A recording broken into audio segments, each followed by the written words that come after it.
మామ అందరికీ హాయ్. యాక్చువల్గా చాలా ఎగ్జైటింగ్ ఉన్నా, ఎందుకంటే డీ గురించి వీడియోస్ చేయక చాలా రోజులు అయిపోయింది అనమాట. కొంచెం వర్క్ ఉండడం వల్ల, అలాగే ఫస్ట్ ఒక ఛానల్ అయితే రిమూవ్ అయిపోయింది అనమాట. మళ్ళీ ఛానల్ క్రియేట్ చేశా. సో కొంచెం ఆ టెన్షన్లో వీడియో అయితే చేయలేకపోయినా, బట్ వీడియో చేస్తే మాత్రం ఈ వీడియోకి రెస్పాన్స్ అదిరిపోవాలి. D20 లేటెస్ట్ ప్రోమో అయితే ఎలా ఉందో సో అంతే రెస్పాన్స్ రావాలి. చాలా రోజుల తర్వాత మళ్ళీ వీడియో చేస్తున్నా కాబట్టి సో మీకు అదిరిపోయే కంటెంట్ అయితే ఇస్తాను అనమాట.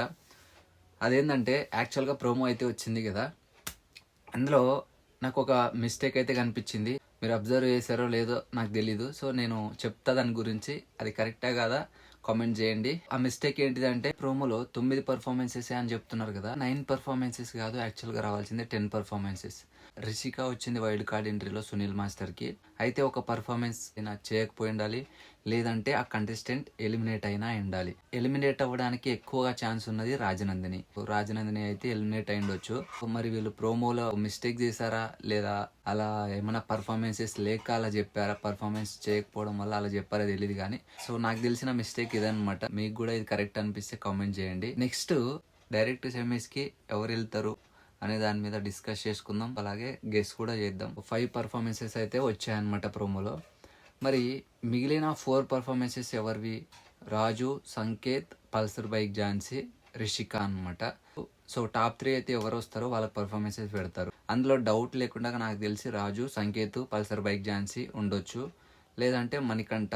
సో ఈ 5 మెంబర్స్లో అయితే ముగ్గురు టాప్ 3 వస్తారు. ఆ టాప్ 3లో కూడా సో మనం డ్యామ్ షూర్గా ఒకరిని అయితే గెస్ట్ చేద్దాం. సో అది ఎంతవరకు కరెక్ట్ అవుతుంది అనేది చూసుకుందాం మళ్ళీ తర్వాత, సో ఫుల్ ఎపిసోడ్ వచ్చిన తర్వాత. సో నేనైతే గెస్ట్ చేస్తున్నా, సో మీరు కూడా గెస్ట్ చేయండి ఎవరు వెళ్తారు డైరెక్ట్ సెమీస్ కానీ. నెక్స్ట్ రాజు, సంకేత్. యాక్చువల్గా క్వార్టర్ ఫైనల్కి ఆల్రెడీ హైయెస్ట్ స్కోర్ చేసి డైరెక్ట్గా క్వార్టర్ ఫైనల్లోకి వచ్చింది రాజు. సో నెక్స్ట్ సెమీస్కి టికెట్ తీసుకుంటారా అంటే సో అంత ఈజీగా పంపివ్వరు నాకు తెలిసి. సో నెక్స్ట్ ఉన్నది ద మోస్ట్ డేంజరస్ కంటెస్టెంట్ ఎవరంటే సంకేత్. నా గెస్ వచ్చేసి సంకేత్ అయితే డైరెక్ట్ సెమీస్కి వెళ్తాడని నేను అనుకుంటున్నా.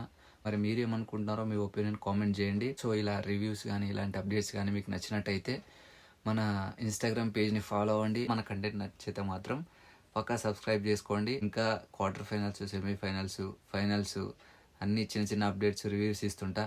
ఓకేనా, ఉంటా మరి, బై బై.